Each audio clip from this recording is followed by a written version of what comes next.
Ito yung mga gawa sa Baladnaw. Yogurt. Oh, yung full fat milk. Skim. Ayan yung mga fresh milk, oh. Tapos ito.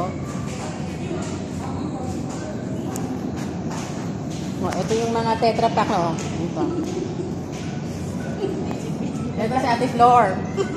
Hindi ko sila mahagilap kanina kasi may alaga kami. Balad na VIP visitors. Hello guys. Oh. Ito mga sutlal to, pang artista to. Ito. Lalo na to isa nito. Ate Flor, hindi ka to. Ito, hindi ko mahuli to. Hi guys, ako daw yung dahilan na nagbabiral. Oh, kalimitang may kasama ka. Yan po yung mga kinakain ng mga alagang golden. Ito siya, oh.